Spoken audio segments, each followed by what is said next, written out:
love both.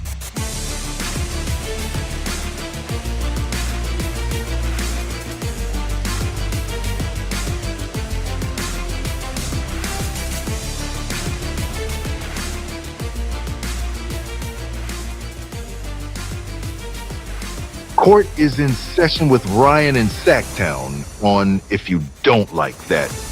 Now, Ryan in Sacktown. Oh, must be Rhino.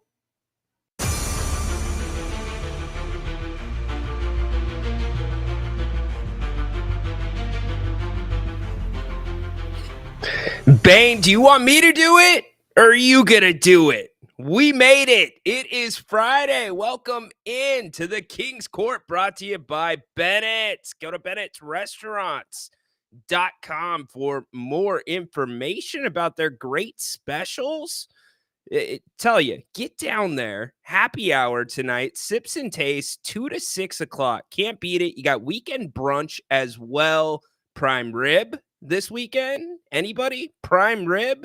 And what about brunch? Should be beautiful brunch weather. So go to Bennett'sRestaurants.com.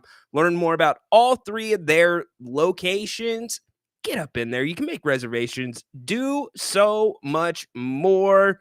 By the way, private dining rooms too. Private dining rooms if you're going to have office holiday parties. Anyways, not here to talk about Bennett's for 2 hours. I'm here to talk to all of you. What's up? It's Friday. Take it over. You know what that means.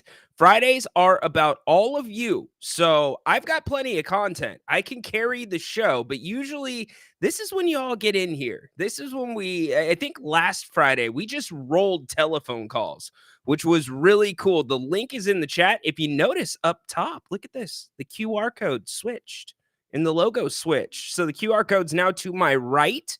If you want to scan that and get on the show, King's Training Camp. Day 4, just wrapping up as we speak. We've got some audio coming in from that. We'll break it down here in a few minutes. No shortage of topics. We've got Adam coming in here in a little bit to talk WWE, the latest rumors. Maybe we talk a little bit about Vincent Kennedy McMahon, the whole documentary. We hit that a little bit last week, but now I have seen the entire thing. Have you guys checked that out? It's on Netflix. Also, you got a premium live event tomorrow night, Bad Blood. Who's going to be watching Bad Blood? And by the way, my man Matt, I have not forgotten about you, dude. Matt, I'm ready. I told you yesterday, I'm ready. If you want to talk some bodybuilding, today is your day. Now, I can't say that everybody else wants to talk bodybuilding, but I'm here for it, Matt. If you want to get involved, come in and talk about it. I'm sure that one dude, what's his name, with like the 3 ex-wives, haunted something, he's probably going to roll in here at some point. We'll talk some football with him. A lot going on. Also, today, Grant, 5 o'clock. Make sure you're here. Yeah. Look, Say his name and he appears. Right there. I say the name Adam and he appears in the chat. Yeah, you can have it. But Grant, 5 o'clock tonight, he will be back. Open for him. Get up in here with him. A lot to talk about. We had a good show last night. Did you catch Thursday night football last night? What a game. We finally got a good Thursday night football game. Shootout. Emotional ending in Atlanta, the night where Matt Ryan goes into the Ring of Honor. And I'm sorry, Arthur Blank, the owner of the Falcons, is it just me? Or is this dude like Benjamin Button? Is he aging in reverse? He looks like he gets younger every time I see him. For those that don't know, Arthur Blank, again, owner of the Falcons, and I believe he created Home Depot. He was on the ground level of Home Depot. You know something interesting about Atlanta's stadium? They have a Chick-fil-A inside the Mercedes-Benz Stadium, but what's the one day a week Chick-fil-A is closed?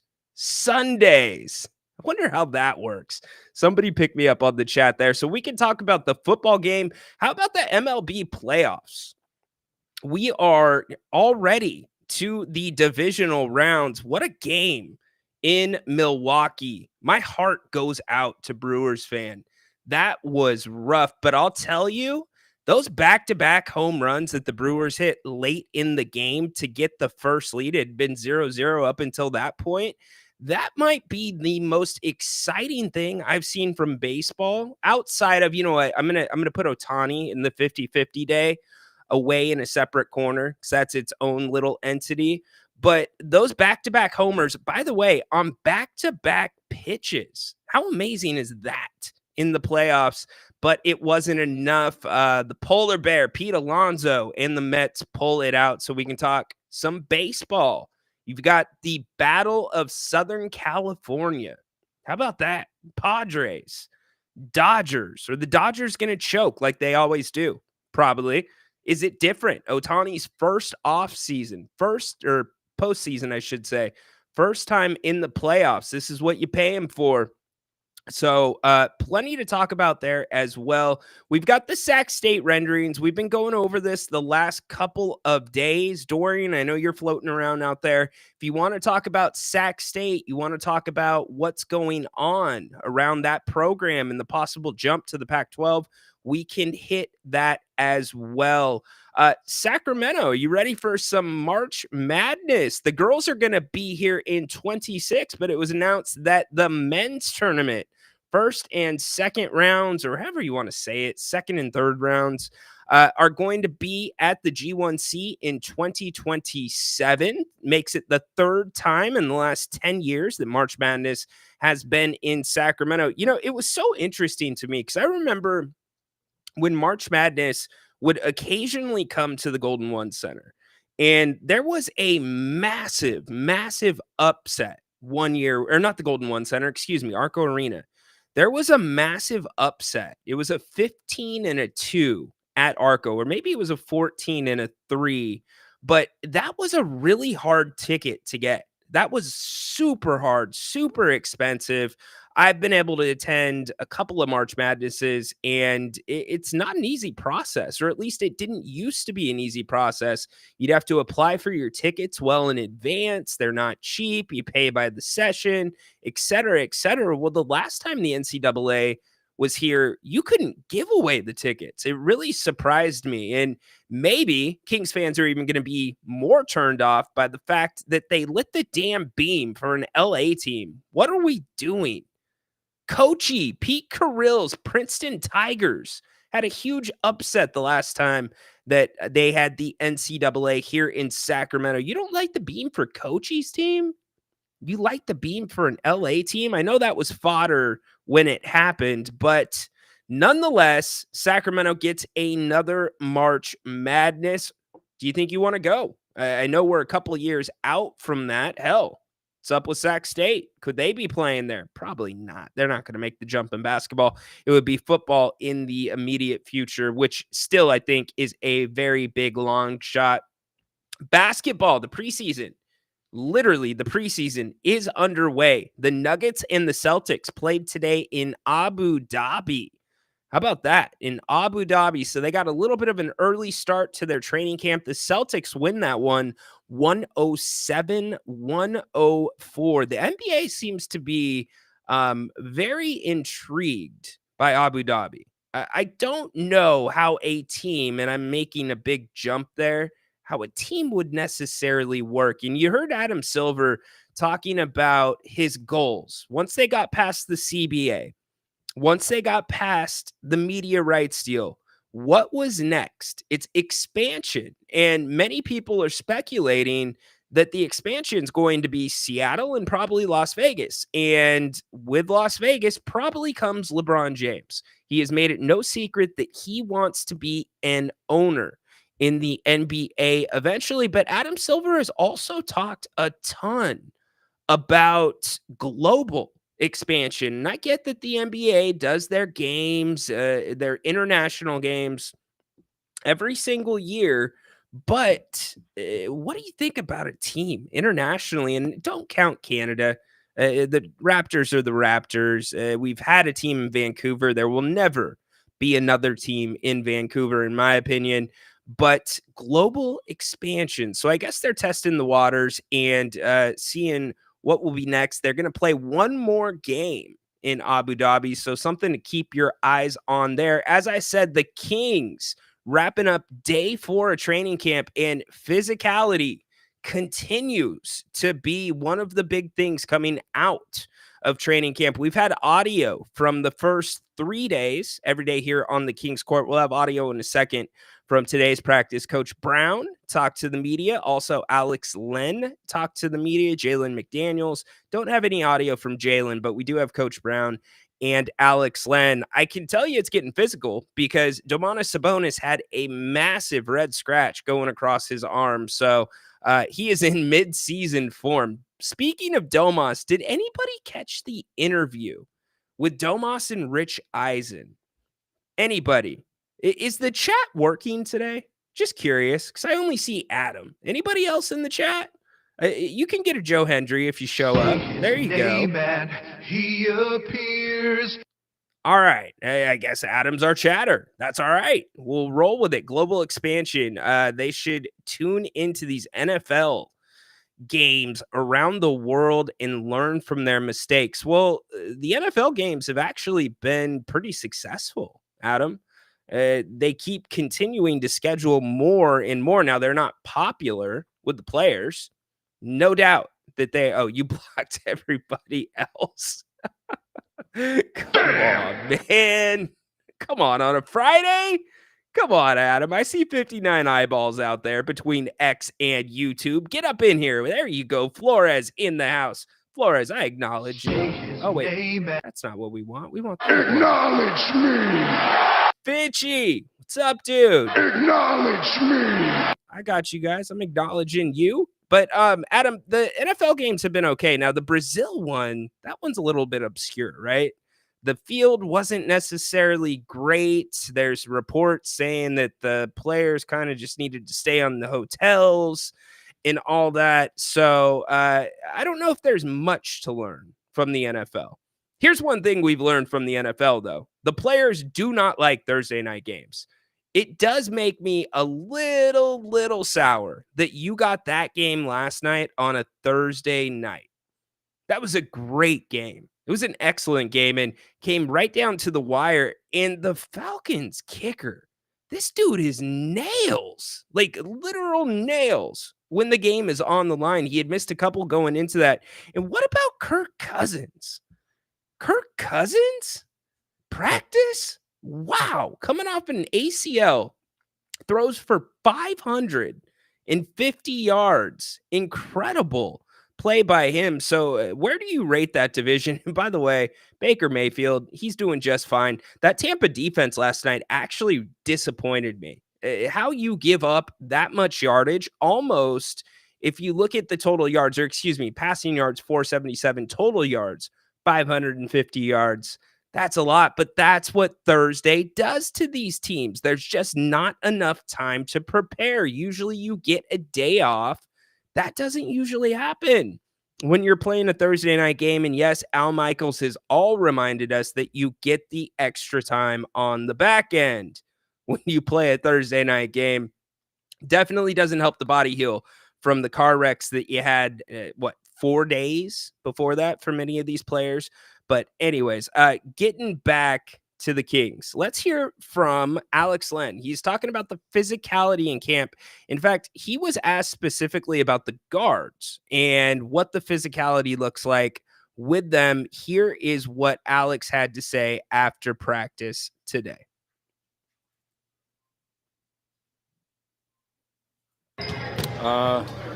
I mean, that's what coaches ask us to do. Just play physical, help each other out.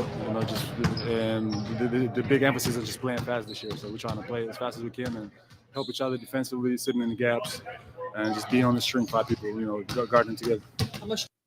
Alex also went on to talk about the fact that the expectations are different this year for this team. Yeah, right? Kirk who, right? Captain Kirk, did you see him doing the Joe Hendry? Did you see him doing that after the game? I thought that was great. I hope somebody points that out to him and points that out to Joe Hendry as well. But back to the Kings, the expectations Alex talked about, it's different this year. They expected to make the playoffs last year. So they're coming off of a disappointment, and much is being made out of this, which I was pretty excited to see. Can you make that out? That's a DHO between DeMar DeRozan and Domantas Sabonis. That is huge. If those two are going to be running DHOs together for many reasons, and certainly the Kings are working the kinks out, they're trying to figure out, and many have said already up until this point of the fourth day of camp, that they're putting in a couple new wrinkles to really make the floor a little bit more spread, get DeMar into his spots. But I didn't think we would see a DHO or DHO action between DeMar and Sabonis. Is that something we're going to continue seeing? Possibly. Here's Coach Brown talking after practice. But it can be off the charts, and mainly because of DeMar's ability to pass the basketball. You know, I said this before. You know, you think that, okay, hey, he's a guy that's going to ISO on that long post area, or he's going to ISO right off the elbow. But, man, he can bring it in transition. He can play the pick and roll game. And now the DHO game is a different element to where he may not be easily blitzed if he hasn't gone. And so once he gets that ball, if you go under and Domas does the DHO low enough, it's a wrap. If you chase him over and he gets to a sweet spot, it's a wrap in terms of scoring. But his added ability of playmaking, whether it's hitting Domas in the pocket or because of who he is, the gravity of him touching the paint and drawing somebody else, his ability to spray the basketball, it could be really good for us. No doubt it could be really good for the Kings. They're getting up and down the court a little bit more, some more 5-on-5, which is good for them. They're putting the young guys in front of the media, which is also good for them. And they've got to figure out what that forward position going to look like. A big emphasis as well as the physicality is also crashing the offensive boards, something the Kings were actually better at last year and something they were also good at keeping the other team off of. The Kings were very good. They were near the top of the league and not giving up offensive rebounds. And without Trey Lyles, that's one of those big question marks. Will Trey Lyles be ready to go when camp rolls around? So who is Coach Brown looking at that can crash the boards, and how important is that to this team? Here's what he had to say. One of our staples is attacking the offensive glass. And so if they go every single time when they're in the right position, but if they go and get a hand on it, that's something that can really, really stand out. And Trey was big for us last year. I think he was by far Keegan was too, but Trey, in terms of subs, he was probably our best crash guy. And on top of him crashing, he got his hand on the basketball, so that's huge. Running the floor, we have the fastest guy in the game in Fox. We have probably the best passing big man arguably in the game, or at least one of two or maybe three in Domas. And so these guys are going to get you the ball, and we're emphasizing the throw ahead pass or the kick ahead pass from the back court to the front court. So get to the corners. Do your darndest to get to the corners, flatten the defense out, create that space so a guy like Fox can attack before the defense is set. And now you're going to get a catch and shoot horse shot because he's going to get off of it. So crashing the glass, running the floor, cutting the score, everything you do, it's emphasized with a hard movement in order to score, or when you touch that paint to create a tag from the weak side so your teammates can get open. You do those things and you're going to have a chance to get on the floor, especially if you're defending at a high level. Defending at a high level. Isn't that the question mark too, besides the forward position? What is the defense going to look like this year for your Kings?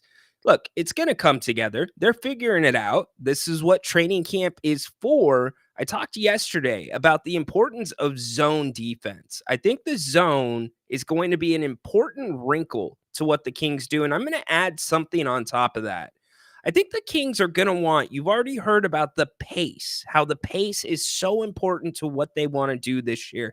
They want to get up tempo more, be in the top 5 in the NBA. Well, if you're going to play that way offensively, there's no reason not to play that way as well on defense. The Kings played so well last year when they picked up 3/4 court. And one of the best guys on the roster at doing that, Davion Mitchell, no longer here in Sacramento. His heir apparent to the fan base, or according to the fan base, possibly to the front office.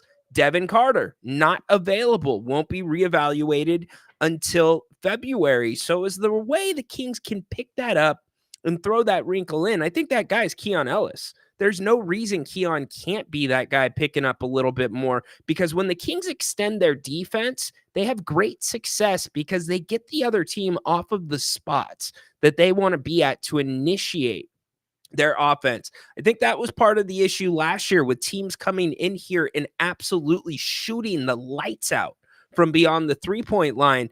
Then you fast forward to the play-in game against the Warriors, and what happens? The Kings are pushing the Warriors off of their spots. Klay Thompson doesn't score a damn basket because the Kings extended their defense. Now, they did a few other things as well, but this is looking, or coming together, in my opinion, much like the Kings want to, or they want this to be, much like they played at the end of the season last year. Now, do you have the personnel to do that? Now, for the spot ups, like Coach Brown was talking about in yesterday's scrimmage, Domas, which surprised me. Jerry Reynolds and I went back and forth on this last season.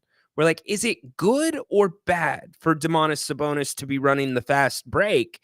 And it's a mixed bag, because if you have the spacing right, then it works. If the spacing isn't right, and by spacing, I mean the guards are so much quicker than Domantas Sabonis. So if they get too far up the court, there's not really a passing lane. It turns into turnovers and jumping in the air, getting caught in the air to pass. And so I saw yesterday in the scrimmage, Domas run the fast break, and the spacing was beautiful. In fact, he found Foxy right there, free throw line, extended 3 from the wing. Foxy knocks it down. Now, yesterday, also in the same scrimmage, Coach Brown getting on Keon for giving up a straight line drive.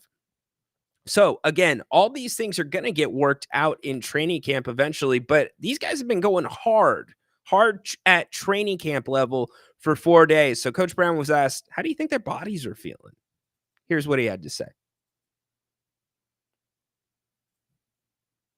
Everybody's doing pretty good. You know, you're 100% correct. You know, guys are starting to feel the bumps and the bruises from the practices that we've had. But I give our guys credit, man.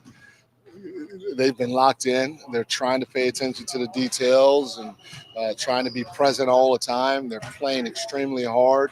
You feel they're connected, and they're starting to get it. And I also give my coaching staff a lot of credit.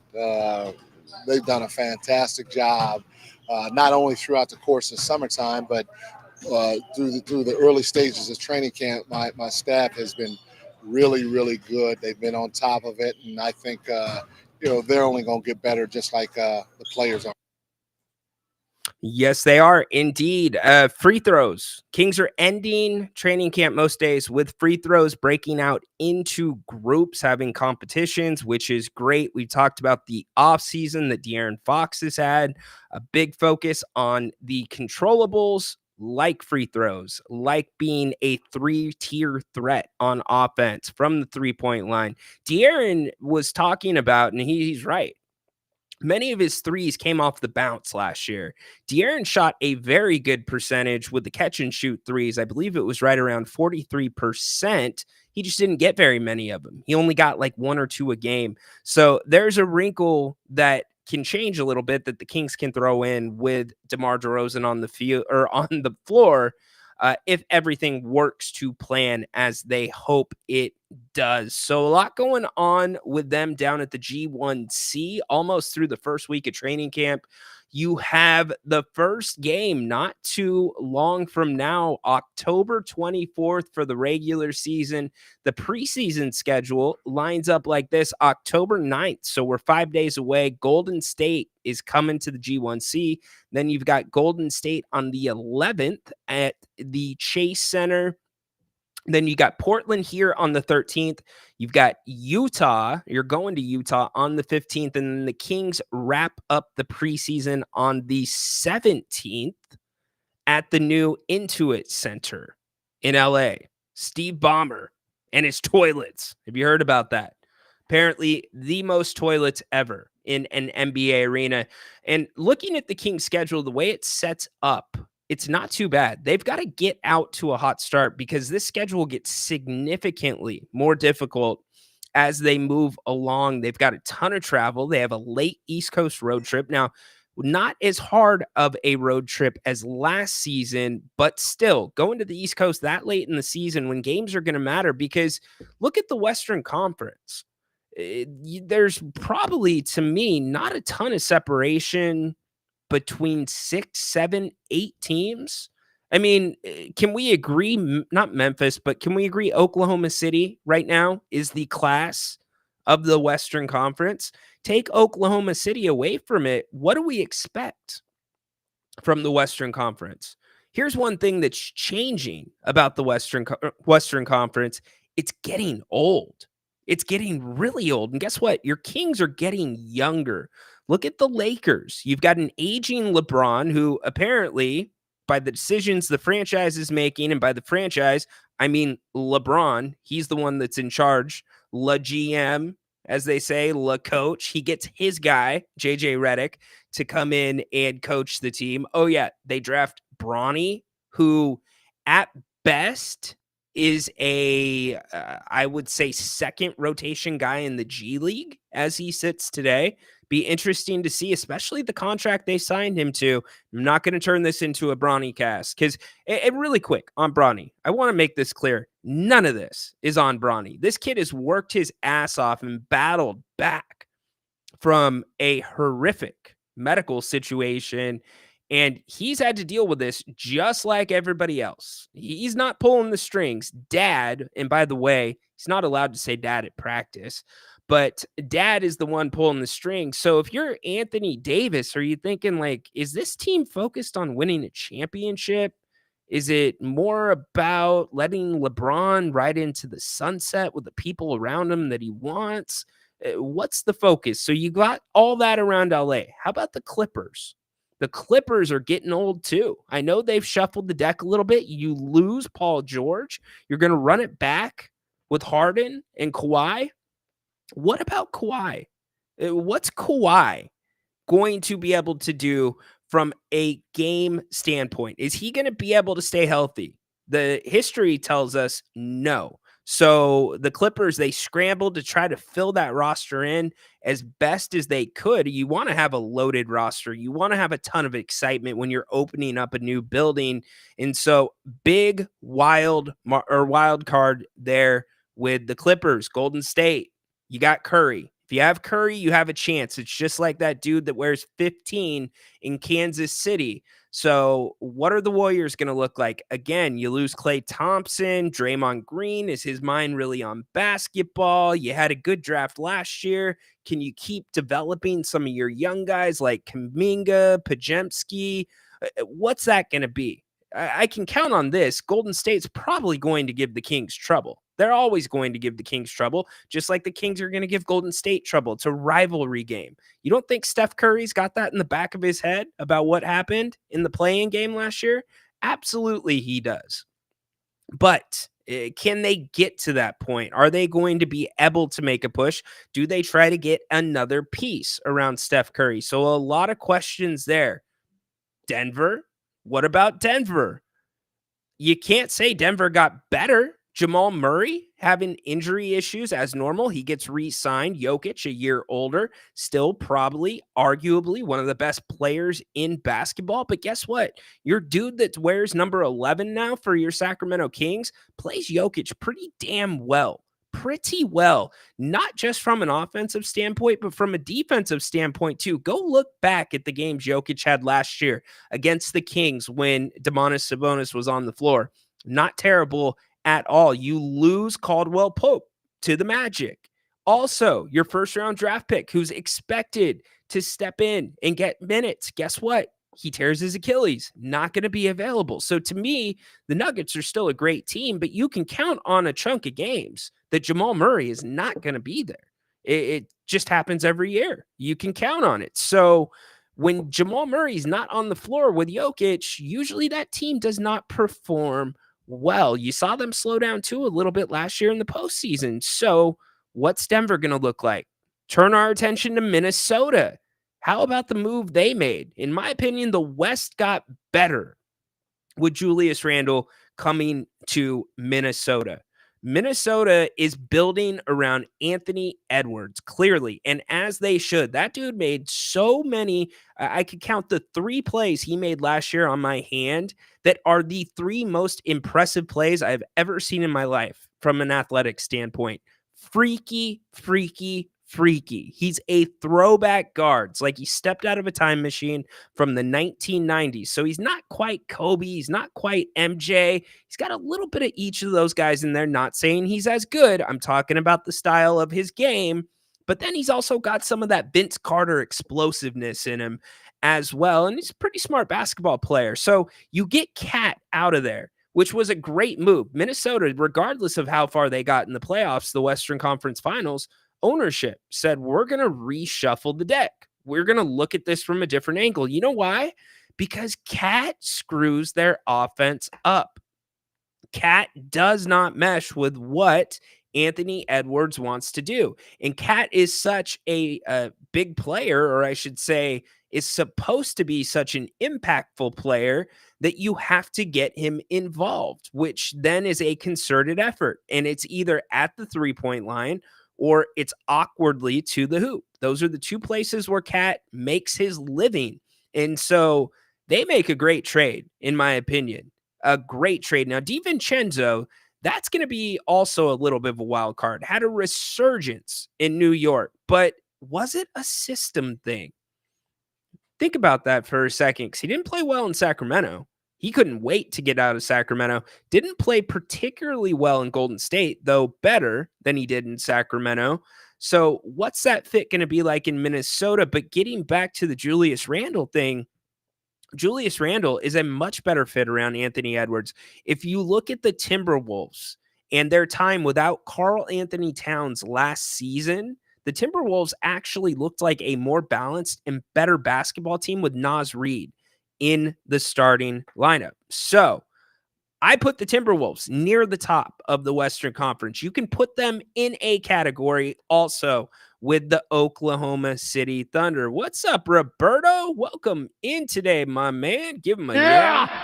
There you go. Baki, what's up, dude? Happy to have you here on a Friday. Love to get you all in here. I'll carry the show, but Fridays are for you. Call in, get in the chat. We're going to be doing our wrestling segment here in a little bit. We can talk about whatever you want to talk about. That is what Fridays are for. Okay. So like I said, we can talk about whatever you want to talk about. What's for eat today? What do you have for us? He's talking to Finch. Finch, I guarantee asparagus is in the rotation, no matter what you are cooking tonight. Hold on, Finch, before you answer, I'm going to say Finchy is cooking tri-tip, asparagus, and some other vegetable. That's what I'm going with. Let's see what John puts in there. So we're talking Western Conference. We're talking Kings right now. Dallas also aging. Now, Luka, still young, but Kyrie Irving, a year older. Now, the front line, young, like it, explosive. They gave Minnesota fits. They absolutely did. They knocked Minnesota out of the playoffs. And Dallas, to me, I don't know if they're proven yet, because that was an amazing second half of the season that they had, but they had a really easy schedule the second half of the season. And when they ran into better competition, the Celtics, they couldn't adjust whatsoever. Now, granted, the Celtics played Luka Doncic about as well as you could ever draw up, and they executed it perfectly. But I expect the Mavericks to be right in the mix at the top, assuming they stay healthy. Assuming they stay healthy. So, Phoenix, anybody? Isn't this a 1-year experiment for Phoenix? Let's talk about this really quick. I pulled up Phoenix's payroll. Phoenix's payroll is through the roof. Okay? So the Suns, check this out. They've got Kevin Durant, 2 more years. So this year, next year, he's making 51 this year, 54 the next year. You've got Bradley Beal, probably the most expensive, and I know he's going to start, but there's a huge argument that he should be coming off the bench. He's making 50 million this year, and the year after that, 53 million. Devin Booker, similar numbers. The wild card to me for Phoenix is one guy, and it's Tyus Jones. Last year with Devin Booker running the point, basically doing the distributing. Yeah, I'm with you, Adam. That's what I'm getting at. With Devin Booker doing the distributing, you're wasting Devin Booker's talents. So can Tyus Jones be that dude that steps in? Can he, Bradley Levine, well played. Can he be that guy that steps in, takes that over, let Devin Booker get back to doing Devin Booker things? But I can't put my money or my faith into Phoenix. And I know they came back twice on the Kings, brutal losses at the end of the season, costly losses at the end of the season, one in Phoenix, one in Sacramento. But the experiment has not worked. There's no way Phoenix's owner is going to keep this payroll going. My opinion, this team gets blown up by the trade deadline. I think Phoenix at best is going to be a play-in team. Memphis, wild card of the Western Conference, right up there with Sacramento. What Ja Morant is going to show up? Jaren Jackson dealing with an injury, but you still have Desmond Bane, who's first team all Kings killer. First team. Always gives the Kings fits. You throw Zach Edey into the mix. Ja Morant is used to playing with a big center like Steven Adams, who is no longer there. So what's Zach Edey's progression going to look like? Can Ja Morant make it through a season without getting in trouble? If he can, he should have fresh legs. And this team should be pretty darn good. Then you've got your super wild cards, your Spurs, your Rockets. You kind of got to throw Utah in there to a degree because it's Danny Ainge ran, but that's why the Western Conference is so damn interesting. And that's why I think the Kings have an opportunity to be as good as anybody outside of probably Minnesota and the Oklahoma City Thunder. So give me your thoughts on that. The Kings getting it done right now, day 4 of training camp, wrapping up at the G1C. Let me know what you got planned for this weekend too. Adam, whenever you're ready, we can hit the WWE segment. I will look for you to come in. I know what I'm doing this weekend. I'm getting to Bennett's. I am definitely hitting up Bennett's for their incredible brunch. It's served at all 3 locations. Go to bennettsrestaurants.com. You can look up the menu. Also, look up the special. You can get 2 entrees and a bottle of champagne for $50, less than $50. Yes. So, not only do they have amazing brunch, prime cuts of seafood, prime cuts of steak, happy hour, Monday through Friday, 2 to 6. There's sips and tastes, and they have 60 different wines by the glass and good wines, not Sutter Home White Zin. I'm talking Rombauer Shard, good damn wines at Bennett's. Go to bennettsrestaurants.com. You can make your reservations, buy gift cards, check out all the menus, check out to-goes, and so much more. Huge thanks to Bennett's for sponsoring the King's Court today. Don't forget, Grant's going to be back here at 5 o'clock talking Kings, talking baseball playoffs, talking NFL. We haven't even hit on the NFL yet. So what games are you looking forward to this week? 49ers fan, how you feeling about that Arizona game? Did you see the over-under on that one? I think it was like 49. That one's going to be a shootout, I think. Arizona can score some points. 49ers, is Fred Warner going to be good to go? He plans to play, but how is he going to look? Can you get a game on the Seahawks? Another one. Big questions there.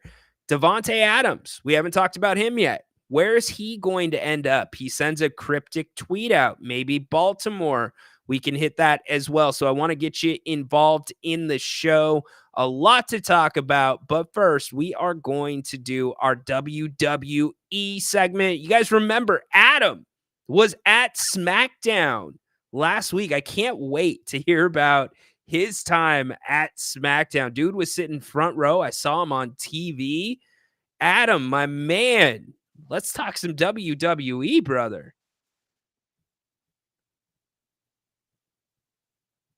You're muted. You're having horse problems. Damn. We'll come back to Adam in a second. Oh my gosh. Let's go to the chat really quick. Let's see. Adam, Pelicans could. Yeah, I didn't get to the Pelicans. Good call. But see, you can chat. Are we gonna do the segment with you chatting, Adam, or are we gonna actually talk? Baki hopping into the conversation. Dallas was deep last year. Every team could have done it. They were out of discussion here at the first half, and then they made those wins. For me, coincidence? No, it's not a coincidence, Baki. You know why? They made moves at the trade deadline. That's what was the difference for Dallas. Huge difference for them. And I talked about it yesterday. They were moves that the Kings could have made. They were moves that were not anything out of this world, but it complemented their stars. It got them set up for the playoffs, and it worked out well. And Jerry and I actually still think the West is turning still to getting back to the big man, playing a couple of big men. So how does that work for your Kings?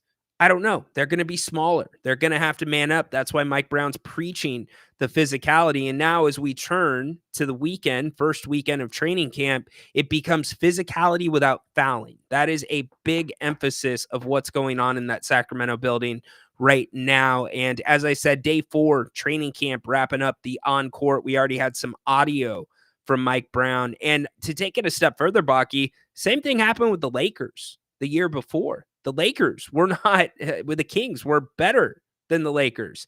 At the midway point, the Kings were better at the end of the season, of the regular season, than the Lakers. But what did they do? They made a couple of moves that didn't cost them very much. And where did the Lakers end up? Western Conference Finals. So that's the difference. If you want to be critical of Monty McNair somewhere, because Monty has done a great job. Not a coincidence that he got a contract extension, but maybe the lack of moves in those trade deadlines. So we will see. Let's go back to Adam. Let's see if we can get him hooked up. Adam, you there?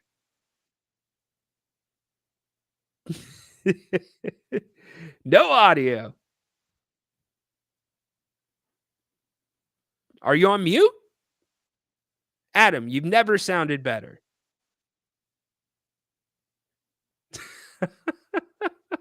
We'll see if Adam can get it figured out. He'll get it figured out. For those that don't know, Adam is doing his podcast.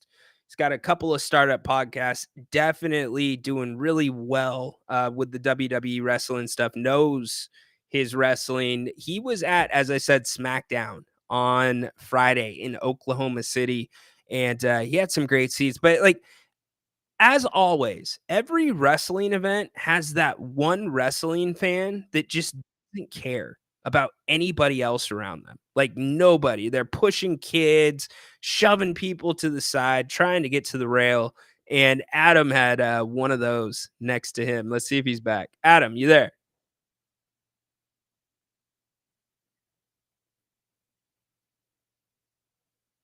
I'm making sure it's nothing. No, you're clean on my end. All right. We're kicking it back and forth. Horse, this is a good time for you. If you want to hop in now. We will get the wrestling segment in here in a few minutes. Lots of Kings talk. We can talk the football game last night. By the way, y'all, check this out. Yeah, plug in your headgear. Adam, you're gonna take some crap from this chat, my man. Wanted to get to this because Corn Dog brought this up, by the way. College game day is going to be, check it out, in Cal Berkeley. Huge game tomorrow. Cal and Miami from Berkeley. Anybody going to go to game day? It's going to be an early morning. Corn Dog has already told us that he is going to game day, and he even showed us the shirt that he's going to be wearing. It's an Oregon shirt, so you got to watch for him. But that will be pretty damn cool if anybody's going to make the trip. It is a massive game for Miami. Miami is one of those surprise teams this year. And do you remember how Miami won last week? A lot of controversy behind that. Virginia Tech's coach pissed about that game, did not hold back with his comments. So college game day will be, and they've been there before for basketball, but not for football, as far as I know. Dude, all good, dude. It happens here all the time. All the time. My son sometimes likes to get in the studio, have fun, press buttons. Get it, brother. So work it out, and we will be good to go. Maybe we are good to go now. Let's see. You think it's gonna work? You guys think it's gonna work? Here we go. Adam. No. Okay. There you are. There you are. See, I was messing with you. I mouthed it on that first one to good job. play the game a little bit, but well done. Yeah, my son was in my studio yesterday, playing around apparently, and I go, "What are you doing in there?" Nothing. And so I'm looking at my mixer, and everything was, all the knobs were twisted and all that good stuff. So we're back. He wants to be like daddy. I know, man. That, man. Every time they see me on the show, they're like, "Dad, you're on TV?" Yeah. I'm like, yeah, dude. They love it. Love it, brother. Well, welcome in. Glad we got it fixed up. Yeah, sorry about that. All good. We say his name and he appears. Name and he appears. Did you see Kirk Cousins doing that last night to the crowd? No. Okay. So it's been a long few weeks for me personally. And I think that game I think I went to bed around 10 and that game was still not over yet. So I had to call it a night in the fourth quarter at some point. Fair enough. Yeah, after they scored in overtime, he just went up in front of the crowd and he started doing this. It was, Kirk Cousins, his whole like, you like that? You like that? So you got to have a little fun with him. So tell us about SmackDown last week, brother. Holy cow. It was a blast, man. We were front row. We weren't it's like seats 1 through 8 were allowed to be up against the railing. So we weren't quite there, but I had plenty of leg room to stretch out and all that good stuff and yell and all that. I just got my voice back maybe Wednesday. It started feeling a little bit better or sounding better. So we're back. I was just screaming my head off the entire time. It was fantastic. I got to see my girl Chelsea Green not once, but twice on the evening. So that white outfit, dude. The green one wasn't bad, but no, it was not. You don't know about that one. She may have posted something that was pretty cool this week on her Instagram story too. Nice. But we'll leave it at that. All right, fair. She's got a huge match tonight against Mi Chin, the dumpster match. Dude, I wish they would make it's gonna be like a fake dumpster match though. Like there's not gonna be any smelly garbage in there.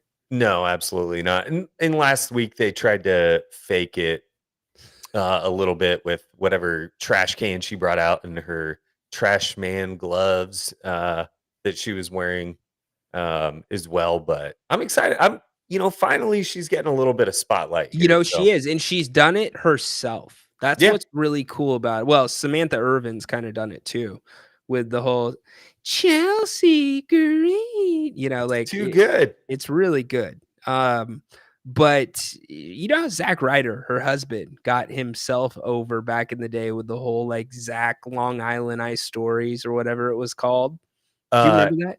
no, I don't. Okay. I thought she was married to Matt Cardona. Is that Yeah, his was that's that Zack his old Ryder. okay, gotcha. Okay. So, Tracking. yeah, so anyways, it was, like, right when YouTube was starting to really get popular, and it was before podcasts, and, he, went not behind the company's back, I'm sure he had to get some type of approval, but he started posting these videos every week, and he'd be, like, doing these little bits, like, he's climbing over a fence. He's got one leg on one side and one leg on the other side. And the camera goes to him. They're like, Zach, what are you doing? I'm trying to get over, bro. And so he ends up doing like 60 or 70 episodes. And it ends with him getting that United States title win and run, which was pretty short. But yeah, that's how he got his run. Very cool. Yeah. Little history lesson here today. Yes, little history lesson. So Piper Niven, dude, she wrestled when you were at SmackDown. How Mhm. big is she in person? You know, towards that part of the night, things get a little cloudy. Okay. But I don't think she was huge. I mean, she's shorter, right? Yeah. She's a little bit she's got a little pushing for the cushion. Well, yeah, I'm not saying she's fat. She's Yeah. just she's built well. She's a Yeah. muscular chick. I mean, sort of Bronson Reed-esque. Yes, that's She's what I was built kind of she's thinking. built like that. Yeah. So, what you want to talk about Raw? Um, we could talk about Raw. We could talk about SmackDown tonight. There's some rumors going around for Bad Blood Okay. tomorrow as well. All right, Uh, let's talk SmackDown then and we'll get to Bad Blood. well, then let's talk SmackDown. So tonight, obviously, we've got the Chelsea Green versus Mi Chin match. Look who's back. AJ Styles is coming back tonight. Nice, the phenomenal one. Yes, sir. So that'll be interesting. I don't know what the play is there, what the storyline is with him on his return, but from what I've read in the last month or so, it sounds like he just wants like one good final run and he might call it a day after this. But who knows? We'll see. Pun intended, he would be phenomenal in AEW. Yeah. And I think the rumors were he might go to TNA, so then maybe he still Oh, crosses over a little bit okay, there. okay. Um, so we'll see, man. So we've got the Uh, dumpster match. We've got AJ Styles. Naomi and Tiffany, Okay. you know. Where's this Naomi Bailey thing going? I don't know. I read that they might turn Naomi heel. I don't know. Sure, okay, if you want to do that. You said Naomi and who? Bailey, because Bailey. they had Right. that match to see who was gonna be the number one contender, and like they keep having these run-ins backstage. So Um yeah. I don't know. Well, and so I was reading something today and it was talking about the Nia Jax Bailey match. uh-huh. Yeah, I read that, and I thought you were talking about me, Derek, to be honest. But um, but they're saying like, Triple H wants like extended runs with the belt, with the champions and all that stuff, and maybe there's a little bit of hot potato, so to speak, with some of the belts, but I don't know, man. I think if Bailey beats Nia Jax, you could set up a Tiffany cash in. I think you could set up a Tiffany cash in no matter who the winner is on Saturday. But if Bailey wins, then you know you could you could have a Naomi Bailey feud, I suppose. You There. know, I think they're 100% gonna go with the Tiffy and Nia feud. Because she gets a big pop anytime she comes out. Yeah, I know we can suspend belief here or disbelief, right? But I have a tough time wrapping my head around Tiffany Stratton beating Nia Jax at anything besides checkers. Uh, Really? I don't. I yeah, because I watched her in NXT and she had a feud already with Becky Lynch. You remember that? yeah. No, I don't. But I don't know. I did like the Nia grabbing Tiffy's throat last week. That was pretty intense, and I think they sold that pretty good. See, and that's the whole thing that you do. It would have to be one of those just like super sneaky and like kind of slimy cash-ins, and then you play cat and mouse between those two. And Y- then now you've got this storyline. Can she get her hands on her? Yada yada yada. 100%, and I think the sleazy, slimy cash in is right up Tiffy's alley. 100%. So yeah, I think they're both bad company, and they keep the company that they have. So yeah, I don't know. I think more might develop a little bit tonight, but I don't expect to see much around that match tonight. A little bit, but I think the feeling's going to be the same going into Saturday. Okay, very good. And Roman and Cody, are they going to be involved tonight? Yeah, they're going to be there. Looks like they'll probably just talk a little bit and hype it up. But other than that, that's kind of all I'm seeing for uh oh no, I'm sorry. There is a Bloodline versus Street Profits versus DIY tag triple threat ladder match this evening. Oh, you're getting some love, dude. Both bad company line was good. There you go. Uh, so okay, we got that match. Here's the other angle that's important. You saw this play out last week live.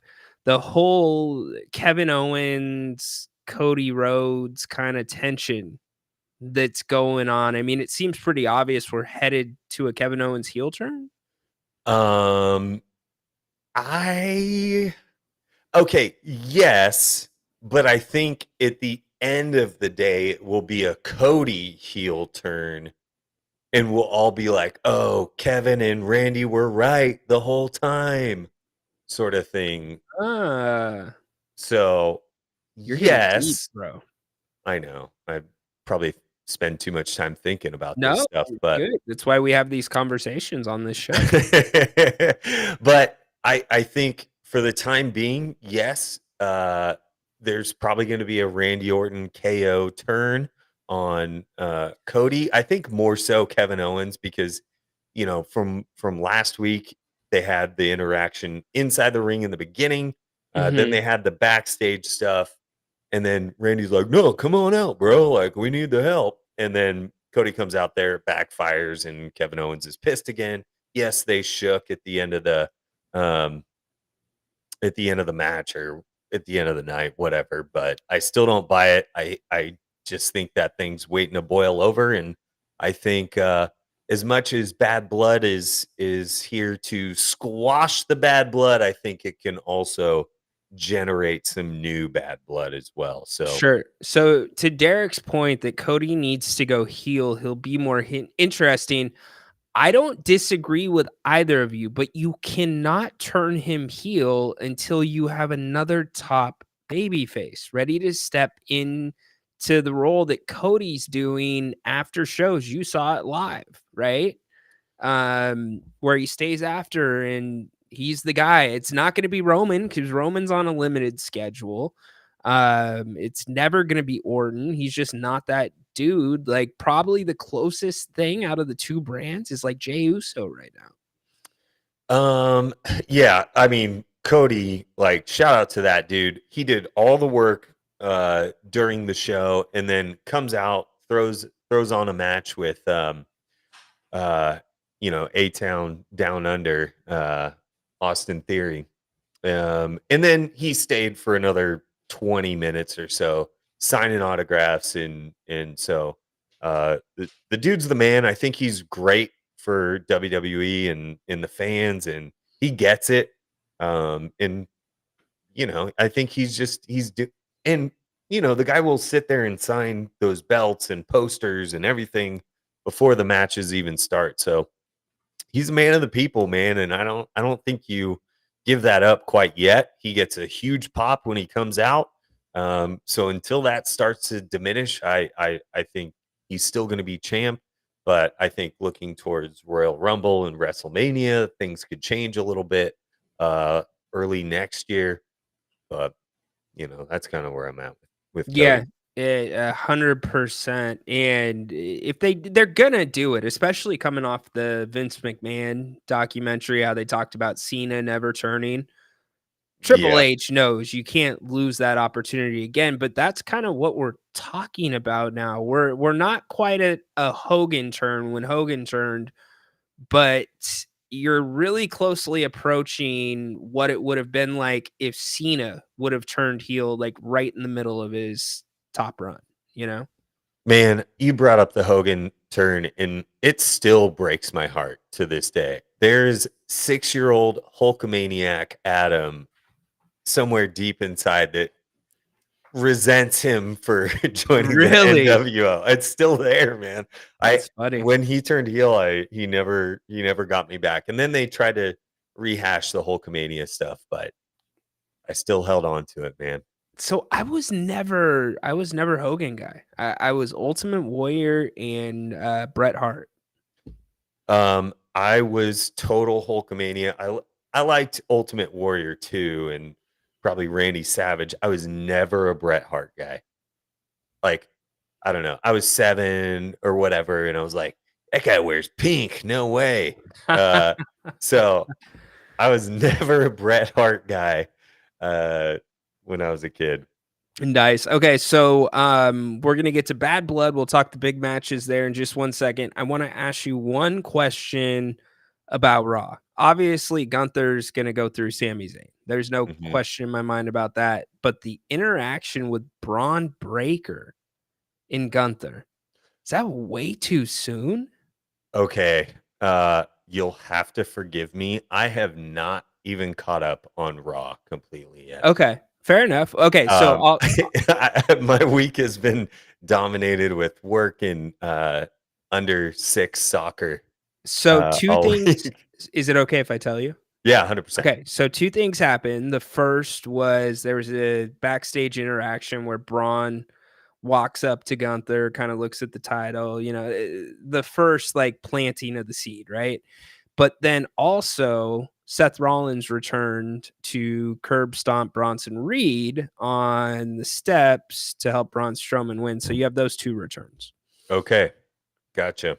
So yeah, that's what happened. So we'll skip the Braun Breaker question. Let's go to Bad Blood, talk the big matches. I mean, Okay. just going off what you told me, at least with the Braun Breaker stuff, like, yeah, it's too soon. It was too soon when he got it. Thanks, Flores. I think it was too soon when he got the IC title. Sorry, I keep reading the chats. Yeah, what a rush. So it was, it still is too soon, but if he wants Gunther to beat his ass, then let's go. Bring it. Come on, Braun. And I think that might be good for Gunther to just smash a dude like that. But you're ruining Braun Breaker. I don't think you're ruining him. I think he's cutting his teeth. I don't think there's anything wrong with that. You've been a big proponent of that, and you've been right so far about that. And his book. They can take it, but you better give it back soon. Yeah. We've only lived, I mean, we have a short sample size of the Triple H era, right? But like we've only lived under the Vince McMahon booking. So maybe you're absolutely right. My mind's still kind of set in that Vince mindset.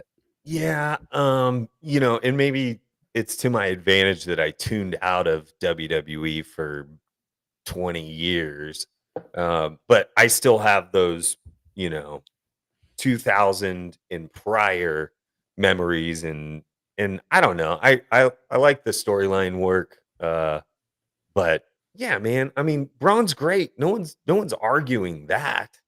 But to give him a title reign that's an extended one, I think is still too soon. Yeah, no, And you're right. give him another year or two or something. Like if Jey Uso finally got his first solo title, like Solid point. Very solid point. All right, let's talk Bad Blood. dude, okay. So Brock Lesnar was spotted in the Atlanta airport. Oh shit. Are you serious?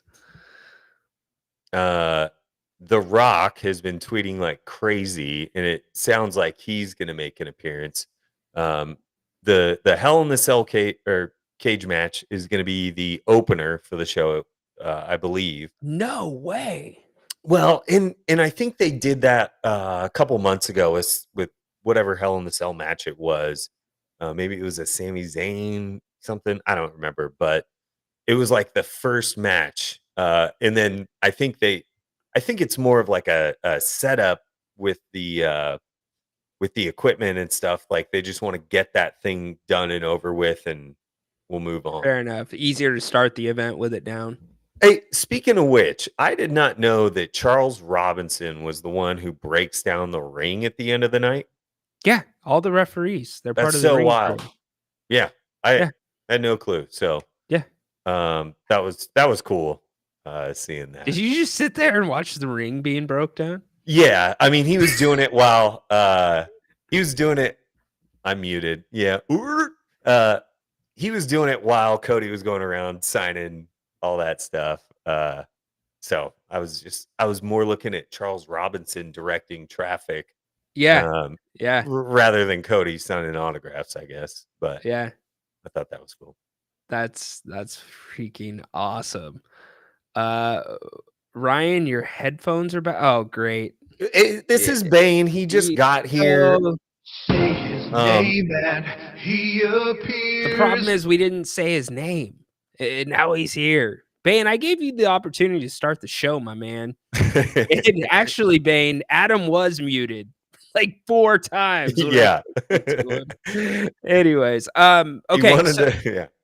I don't know why they're making such of a big deal out of this Bad Blood event.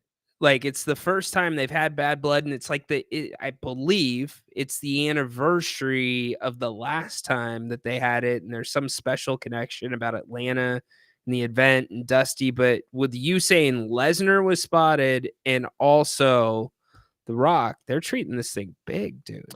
Well, I think they're talking SummerSlam's going to be a 2-day event next year. Right. I think the progression here is they know that they can make a buttload of money off of these PLEs. And dude, if this thing comes to Dallas and it's 4 days, I'm so in. If we have Raw in Fort Worth and then AT&T for 2 nights and then we go to American Airlines Arena, like I'm in. I want to go all 4 nights.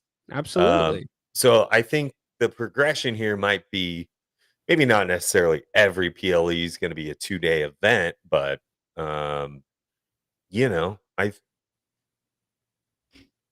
maybe this will be their next big thing. I mean, up until Royal Rumble, what PLEs do we have?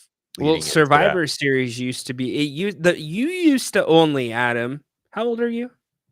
41 years old, sir. Shit, you got a year on me. I Okay. know. So then we used to only get 4 pay-per-views a year.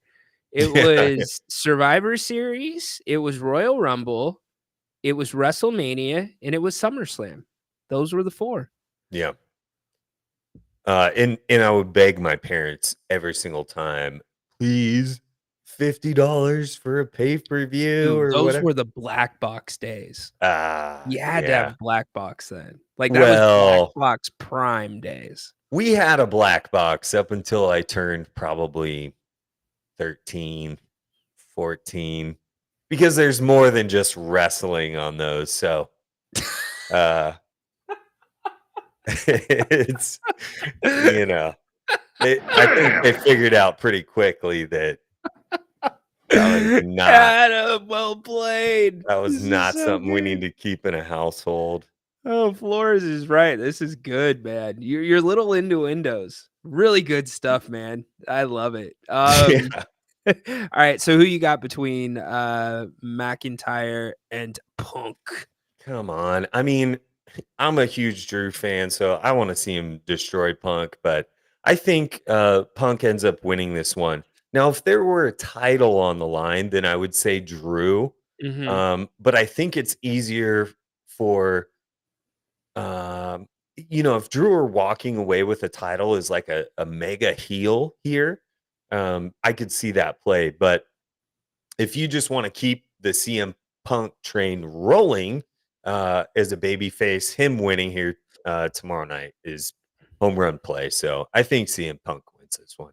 I'm with you. I think it's CM Punk. It's the blow off, and it continues. And the question becomes, can CM Punk stay healthy to WrestleMania? 'Cause he hasn't shown the ability to do that. But Yeah. if he can, I think he's going to be one of the main eventers this year at WrestleMania. So Yeah, he's I'm gotta get right there with you. let's see. What do we got next? We'll do Cody and Roman last in the Yeah, we bloodline. can say that for last. Who else is on the card? We got Liv Morgan and Rhea Ripley. I think Rhea gets it back. What do you think? Yeah, I think so too. I think probably the same thing with Damian Priest and Finn Balor. I think Damian will win that match as well, and they sort of get their vengeance. And I think maybe the storyline moves on, except I've also heard that Dirty Dom, might get the IC belt in the next little bit. Really? Next month or so is what people are saying. They would use Jay as a transitional? That makes no sense to me. Well, But it kind of does, because if you're going to keep elevating Jay, I get that. You screw him over somehow out of the title and he's still hotter than ever. You do the Jay. Sure. And now Jay's sort of aligned himself with the Terror Twins, so the feud could make sense. And nothing against Dom. Like, I think the dude's paid all the dues, and Yeah, I might- agree. I agree. he might be the biggest heel in wrestling right now. But I don't know if I've seen enough in-ring work for me to call him a champion. He doesn't wrestle that much. Not that No. he's bad. He just doesn't wrestle that much. It's a lot of this, and Yeah. Yeah. Well, see now with that in mind, I don't know if you put the strap back on Rhea, because you're working towards Survivor Series, right? And those are usually the 4-on-4 matches. Wouldn't you want to have a Dom and Liv couple that's both got titles, and then you throw Jay into the mix with the Terror Twins and you find a fourth? Maybe that's where Jimmy Uso comes back. gosh, and you know what they're really good at doing is like beating you down as a fan until you're like, okay, like I give up. Roman's the champ, and then Cody comes and wins it, right? So Yeah. you have a great point there. They could totally pull something like that. I don't know what the deal with Jimmy is. I did hear that he's maybe going through some legal stuff right now, and That dude's got so many DUIs. I don't know Yeah. how he has a job still. I think it's along those lines, unfortunately. Okay. Yeah. What's up, Patrick? Welcome in, buddy. Hope you are well. Glad you're There off he the clock, my man. Like a bull in the china shop. Love it. Okay. What else we got on Bad Blood? Let's see. We got the Nia Jackson Bailey one. Nia Jax, 100%. All right. For the sake of conversation, I will take Bailey on this one. What? She had the worst title run before. I Like, you might know. as well have booked her on NXT or main event. I know. Like, Bailey needs to Don't be make fresh. me change my mind. Dude, Bailey needs to be freshened up. No disrespect, Bailey. Yeah. I know that you are from Northern California. I think you are a legend in the women's movement in WWE, but you either need to be doing something different or you need to go back to wavy, wacky, inflatable tube man Bailey. Like, you got to do one or the other. Yeah, you bring up a great point there. I think she could benefit from a rebrand of sorts, right? Like bring her out as the American badass like they did with Undertaker. I don't know if that would quite work. Get her a Kid Rock song and a head, It like a doesn't. bandana, and she'll be okay. No, you got to take her the other way. Bring back Izzy from NXT, her little super fan who is now probably an adult. Like you got to go like full other Bailey, old school, man. Yeah, Can you I think imagine that her would get a music? pop. Can you imagine her music hitting that old music, the corny music? Well, they did play Damage Control Bailey intro for her last week on SmackDown. I don't know if you caught that. I did not. No. So Bailey's supposed to, she was the one coming out and they hit the Damage Control like full intro, and Bailey comes out and she's like laughing about it and she goes, "You see that?" And then they switched to the Bailey stuff. So they screwed up big time there, but at least she That laughed must it have off been a and had dark fun. entrance. I bet you they ribbed her because I don't Oh think she had no. an entrance on. It was on TV. Yeah. Because I Oh, rewatched it when I got back because ah, there was some of the backstage stuff you can't hear great got it, while you're got it, there, but got it. So, yeah, do we see a Tiffy cash in tomorrow? I think you. I think so. I think so. I'm like 80% sure.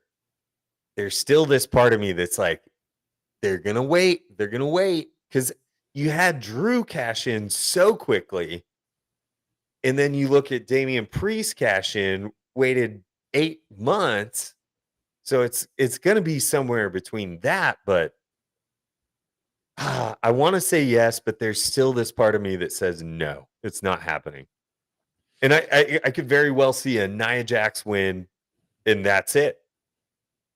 Yeah. I'm Maybe gonna there's say some no. Naomi involvement, but yeah, Yeah, okay. I'm gonna say no. I could totally flip sides and be there with you. Yeah, but they'll tease it, but I'm gonna say no. Oh man, they are teasing it, and every week it just gets a little bit closer to Tiffy's gonna snap on this chick. I don't care as long as Tiffy is on TV. I don't care. Yeah, right, dude. You just want more Pretty Deadly the musical. Dude, okay, you can't argue that it's an awful gimmick. It's so bad that it's good though. You can't take these guys. Hold on, Adam. These guys have sold out. They are living their gimmick. They look like girls, bro. Like you can't help but applause their effort. It's like these dudes in the or in AEW called the Outrunners, I think, or I think it's like Outrunners. Okay. They're like these old school 80s wrestlers with the blonde mullets and the big whatchamacallit shades. Oh, I don't have mine here. The pit vipers and all that. Anyways, Sure. yeah. Am I just digging my hole deeper? No, not at all. Not at all. Yeah, when that was actually the first time I was really like, okay, I'm down with Pretty Deadly if they're gonna put on musicals and numbers and stuff. Like, I don't know. I can get down with that. That's goofy. And I think what's fun is when they beat someone that you're like, there's no way they're gonna beat the Wyatt Six, and then they do. Yeah. And then they go out there and do a musical number or whatever. So That's I'm pretty cool. I'm funny. cool with that.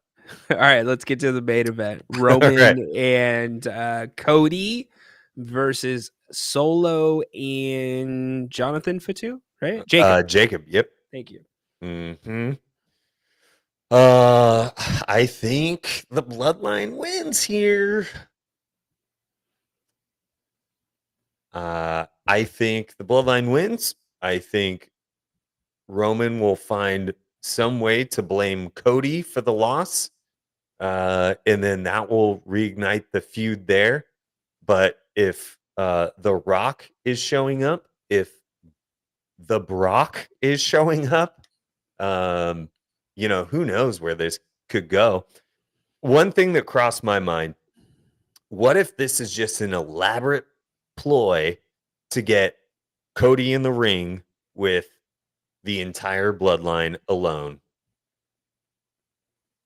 And then they just stomp him. I don't think that's what's going to happen, but Interesting.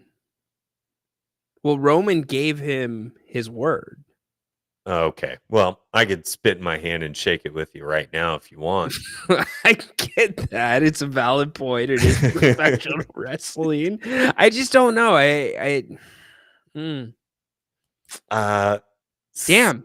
something's- Yeah, but then you don't have But then now we're not even talking about Randy and KO too. yeah. Where do they fit in? Because they're going to show up. It just feels like WWE is really booking themselves into a very awkward spot at the main event picture right now. I think there's a lot going on. Yeah. Like maybe I guess it's a good problem to have, but and I don't know. Cody's going to be a part of it. So, yeah. Yeah, I mean, here's the thing, like, with some of these long-term title holders, there's not a lot of opportunities for them to lose a match. And so this is a great opportunity for Roman and Cody to lose a match. I think that sort of legitimizes whatever this what do they call them? The Rebel bloodline or I don't know. No. something like that, whatever their new coin term is. But I think a match like this legitimizes them, not just, well, maybe more for Solo, but for Jacob Fatu as well.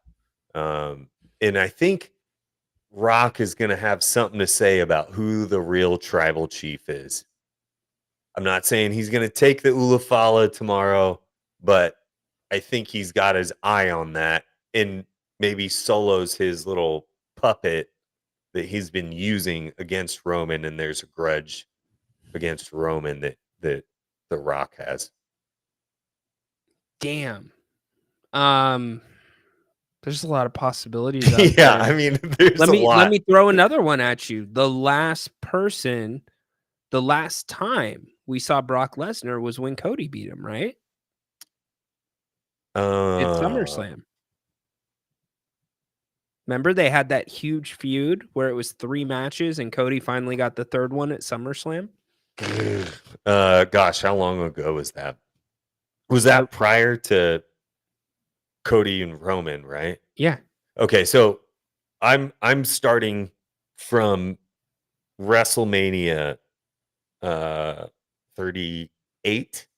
That's when I was all in back into WWE. Oh no. Then you were here for this then. Then maybe they I just had 40. just It missed was out. it was in between. It was the SummerSlam in between the WrestleMania in Los Angeles and this last WrestleMania. It was in Detroit. Okay, I might just be spacing this out. Brock Lesnar. Okay, see, here's the thing though. You better be ready to freaking go all in on Brock Lesnar if you're bringing him back, right? There's no point of bringing him back right now to have a mid-card feud because of the heat that you're going to get from it. Okay, well, here's an idea. Okay, if there's let's say the match goes in favor of the bloodline, I think maybe you could do The Rock and Roman against the New Bloodline, and then Yes. Brock and Cody Cody. have a feud. Okay, Right. I'm digging what you're shoveling. Because what was about The Rock thinks that he's going to main event Mania with Cody, which I hope doesn't happen. I don't want to see that. You I'd don't? rather see Roman versus The Rock. Yeah. Okay. I would rather see Roman versus The Rock for sure, but That's what it was always supposed to be. but maybe we see John Cena. Oh my gosh, you had to bring that Scab's name into this. Hey, Scab. I mean, he's balding now, my man. Aren't we all, man?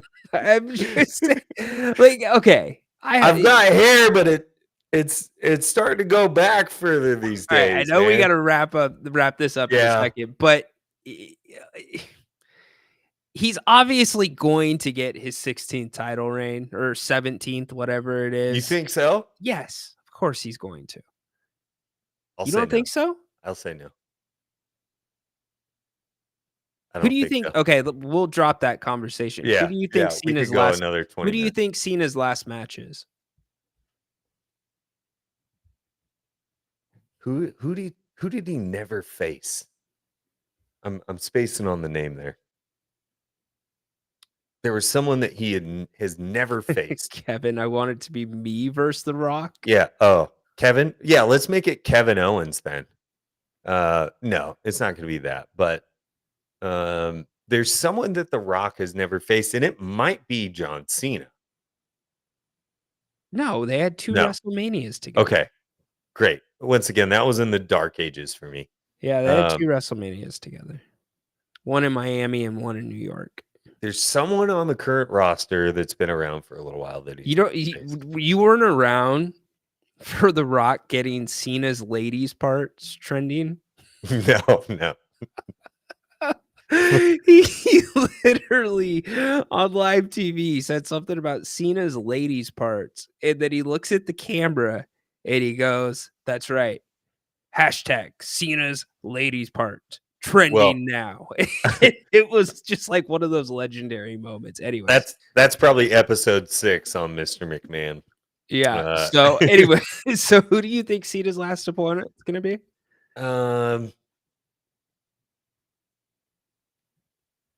I think it's going to be someone he respects.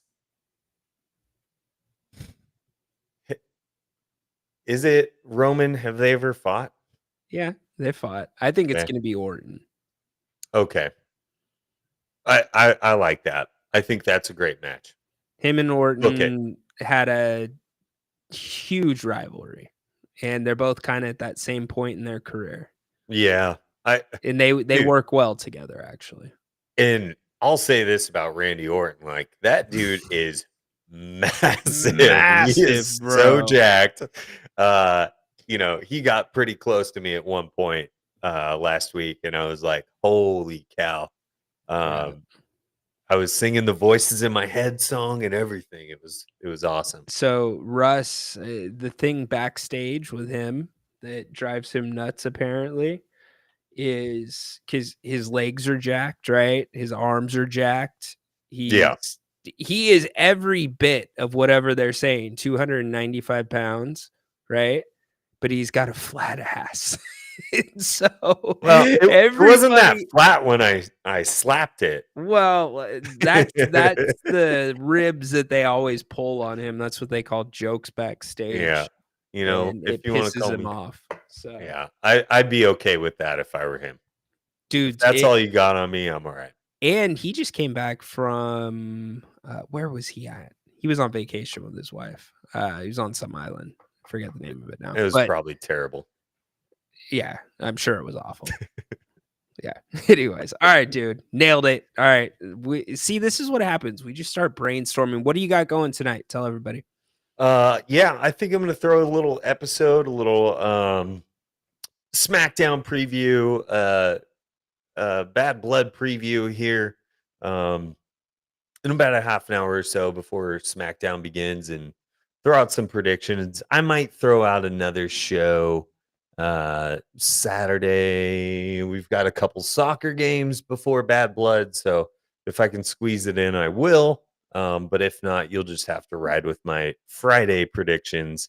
But some things might change tonight on SmackDown. You never know what's going to happen.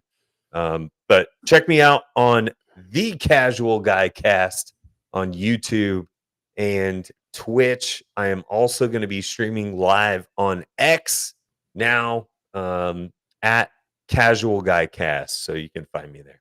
You got the blue check mark, eh? Almost. I just applied for it today, so Sweet. We'll see. Awesome.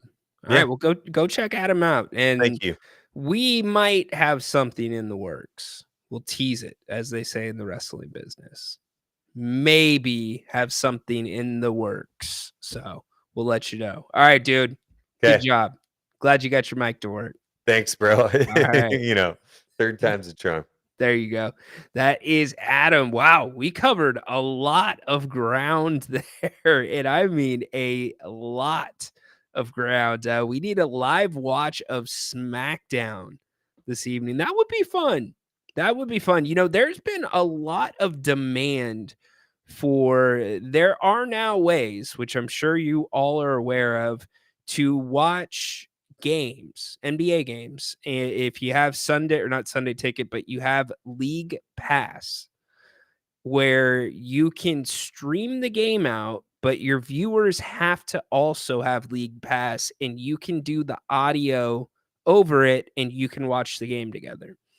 That has been kicked around and tweeted at us a lot, Grant and I. So the technology is getting there. I'm sure you could probably find a way to do it, Kevin.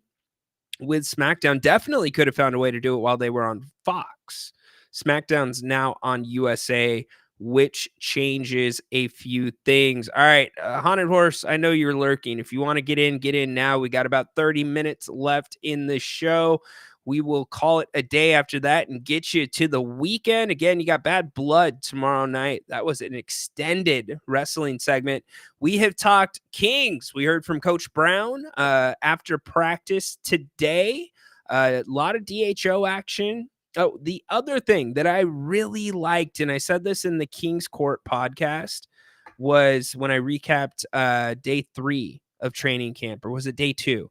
Was pick and roll with De'Aaron and Domas. That was something I really, really liked seeing. We've also got your NFL picks. Do not forget to make your NFL picks if you are in our, if you don't like that Pick'em League. I went 12-4 last week. 12-4 Discord for stream parties. There you go. Okay. I am on Discord because that's how me and some of our other friends talk, the Wisco friends.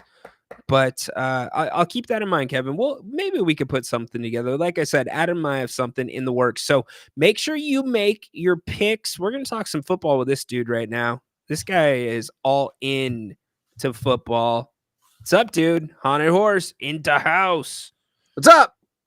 Does my mic work? I always got to ask. Yes, your mic worked. We're going to talk NFL right now. We did talk a little NFL. NFL football action. Yes. Hey, last night was a good game for once.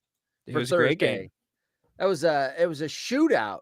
That's crazy. And then they wanted to try to give the game away by fumbling over and over and interceptions, and it's like, we don't want to win. No, we don't want to win. Yeah. The holding penalty. Yes.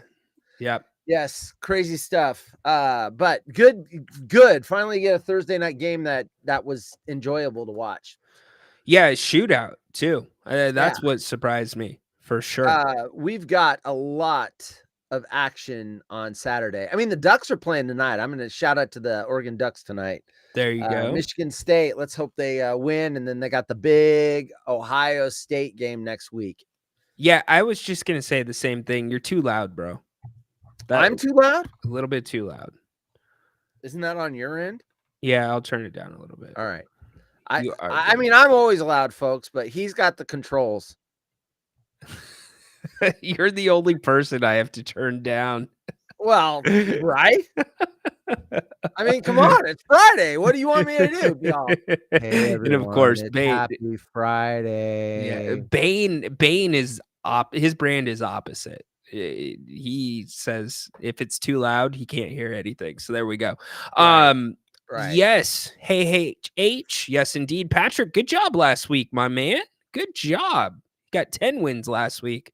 Yeah, Bane pointed this out to me via email, and I'm investigating, and I will keep shouting this out on this show. If you are Blue Chaos, if you are the person that is picking under the name Blue Chaos, I need to hear from you. We don't know if you're real or not. So, anyways. Well, of course they're real, but you don't know if there's something else. Well, when you're giving prizes away, we need to. What if it's Neil? Don't say that name. Don't even say that name. You know what happens? You say that name. Say his name and he appears. And we do not want an appearance from Neil. Right. That's the first thing that popped into my, imposters. And the first imposter that popped into my brain was his name. All right. We got football action this weekend. Yes. Good stuff. You know what? The game, the game in England, which I guarantee they didn't think it was going to be that good when they probably put it and scheduled it over there. Mm-hmm. They don't necessarily send the best teams over to England. If you've noticed, they send like middle level to lower level games like Jacksonville and Tennessee Titans or something. It's typically not. And now I'm drawing a blank. Vikings are playing the Jets. I kept wanting to say Green Bay because of Aaron Rodgers. Yes, the Jets. That's going to be an interesting game. I've got the Vikings in that one.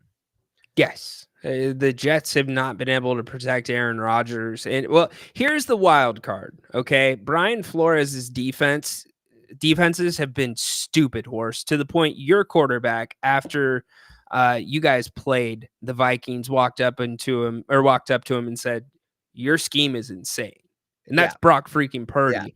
Yeah. That being said, if you can get Aaron Rodgers some protection, he's one of those few guys that can put the ball in places nobody else. Their line has not been the best, and the dude ain't exactly mobile. I can't believe they can't get their running game going. I have vested interest. I have Breece Hall on my fantasy team, and that guy, I expected a lot more production. They're just not getting him going. Well, it's because of Allen's getting a decent amount of carries. Fair enough. They've got a 1-2 punch now, but he was so explosive. Was it 2 years ago? It wasn't last year because they were back in the box when Aaron got hurt.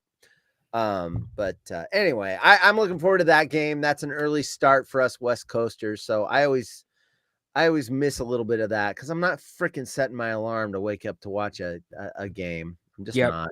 Everybody's waiting for Sam Darnold to come back to earth, and it's not going to happen unless he gets hurt. This is the best team he's ever had.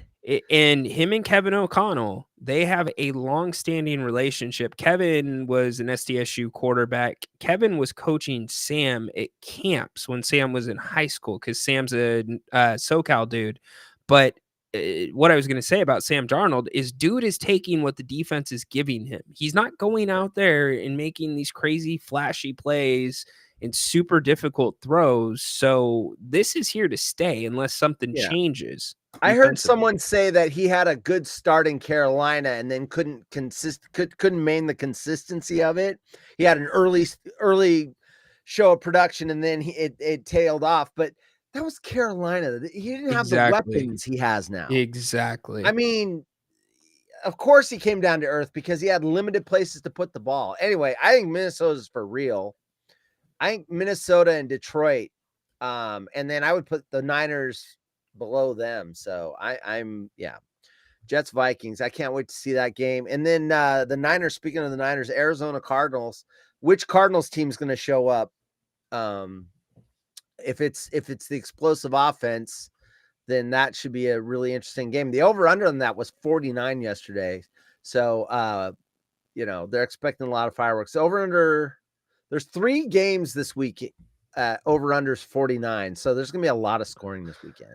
Well, that's what Vegas thinks. Yeah, the Cardinals, they had 2 weeks where they put up 40 plus, I want to say.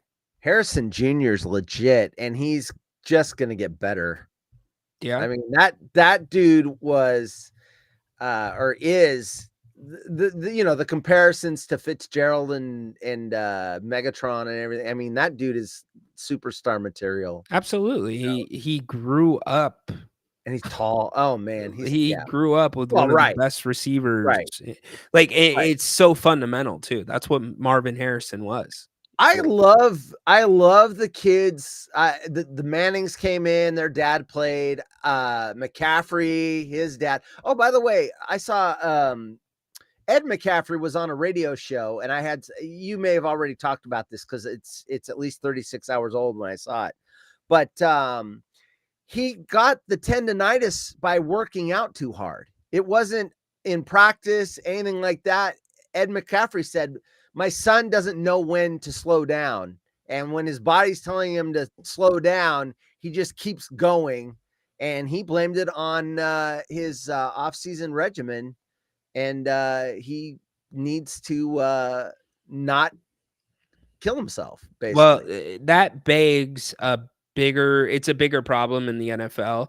You've got it's a silent war that's happening in every NFL building between these players and their personal trainers versus the team trainers, because what the team trainers want these guys to do is significantly different from what some of the personal trainers want them to do, because the personal trainers are going to be more tailored to the client, right? They're going to get what they think is optimal performance out of them. But also if the client wants to work their ass off, like you're talking about with Christian McCaffrey, trainers they'll find a way to let them do it. Exactly. Because they want to have the client. Yeah. So it's this silent battle, and it's happening everywhere. Grant and I have talked about it a lot. It's going on in basketball, football, something to pay attention to. But remember when it wasn't silent, it got out into the press when it was Tom Brady's personal trainer, and then he was training Gronk, and the team was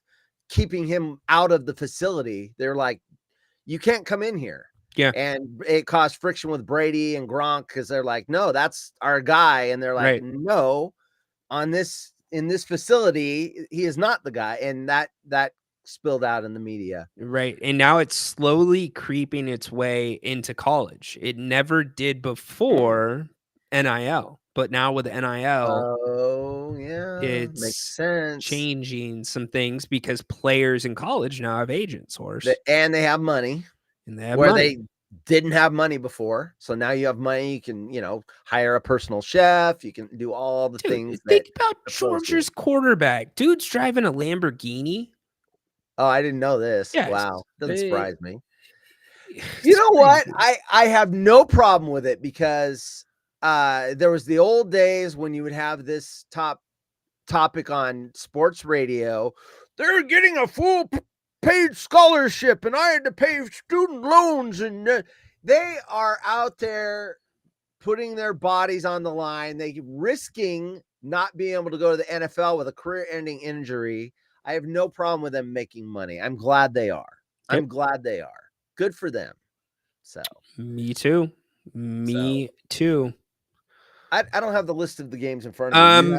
I can pull it up. Yeah, quick. No, I got it. I'm trying to look at what's interesting. Baltimore and Cincinnati is an interesting one to me because you got Baltimore coming off of the rout of Buffalo, and then They're finally clicking like we thought they should have at the start of the season when they came out just tripped over themselves. You knew they weren't going to lose 3 in a row under Harbaugh. Got too much. They're too loaded.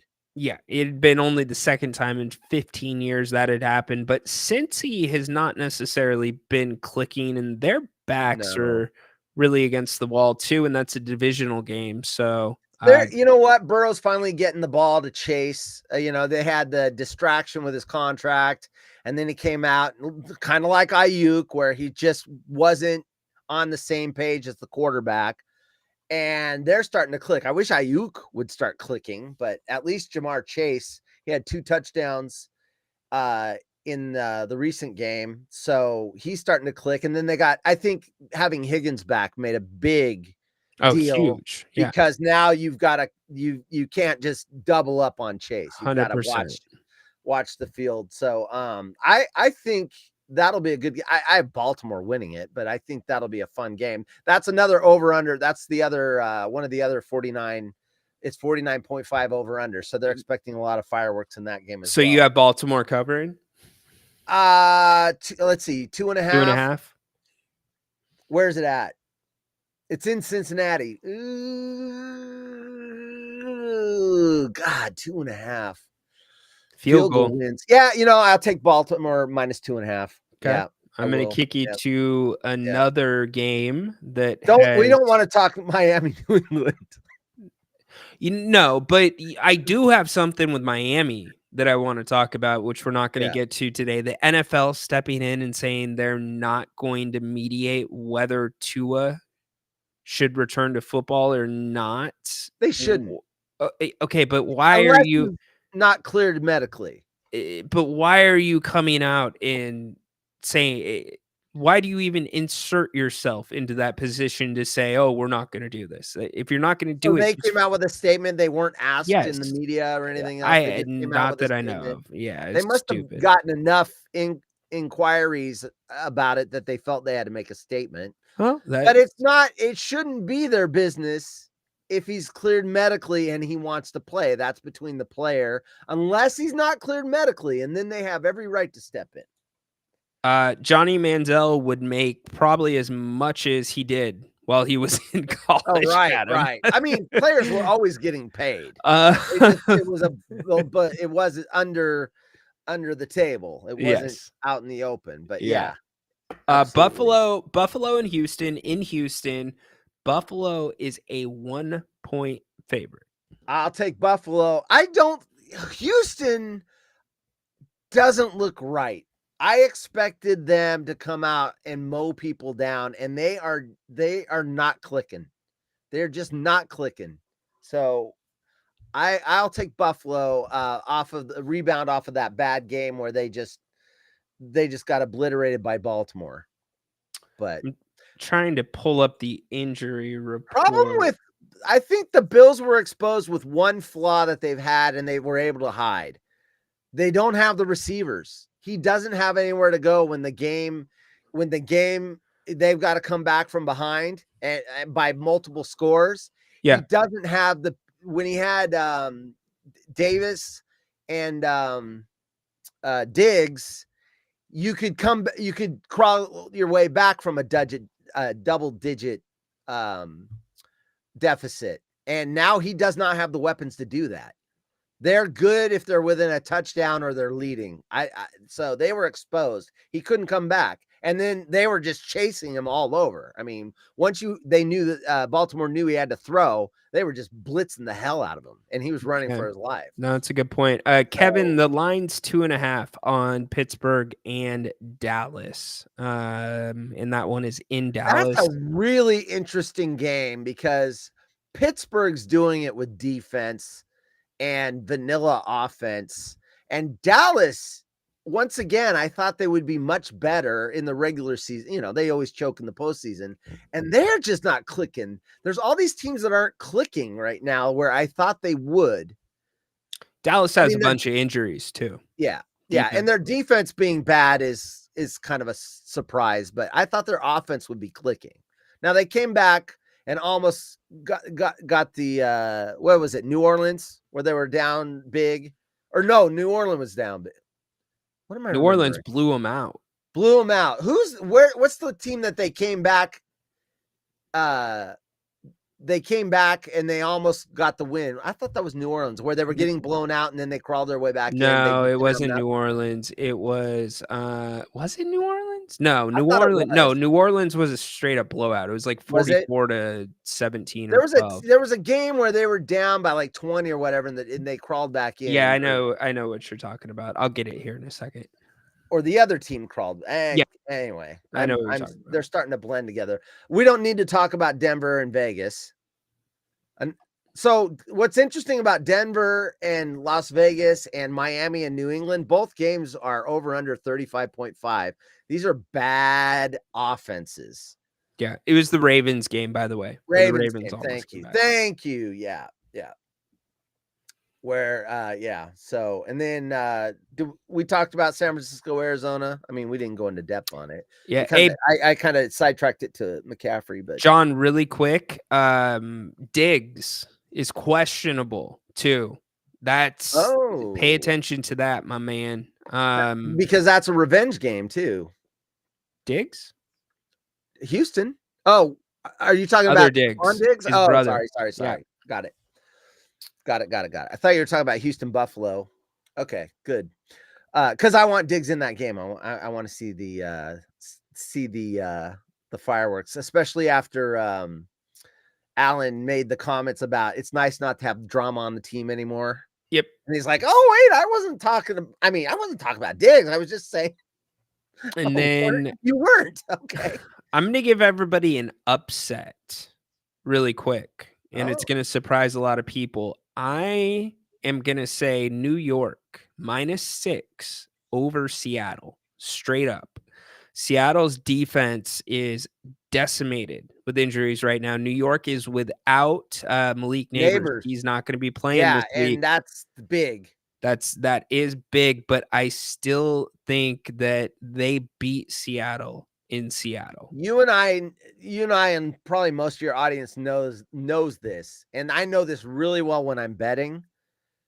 When the West Coast teams fly over to the East Coast, they just aren't right. But it's in Seattle. It isn't, or it is? Mm-hmm. Oh, I'm sorry. Okay, well then never mind. Because East Coast teams flying west, it's usually not a problem. Oh wait, no, it is in Seattle. No, yeah. you're right. You made me second guess myself. Yep. No, my bad. Green Bay and the Rams. The Rams are just so dinged up right now. But I'll tell you what, they're in every game. Even when they're dinged up, his line's dinged up, his 2-star receivers are out. I don't know if Cooper Kupp's going to be in this one or not. But I think he was out the last time I looked. They're competitive. And yeah, so anyway, that line, Green Bay -3. It's in LA. You know what? I'd take the Rams +3. I'll take the points. Okay. The over-under on that's 48.5. They expect it to be a higher scoring game than I would have probably thought. Let's see. Dallas, Pittsburgh, we talked about. New Orleans, Kansas City is the Monday night matchup. That's a good matchup. It is. Kansas City does not look right, and yet they keep winning. They just don't. They're winning ugly, but they're winning. It's the trademark of championship teams. It's winning ugly games, and now they lose Rashee Rice, receiver, and that game is in Kansas City. And New Orleans has looked really good at times, and then they've laid an egg at times. What's this point spread? Kansas City -5.5.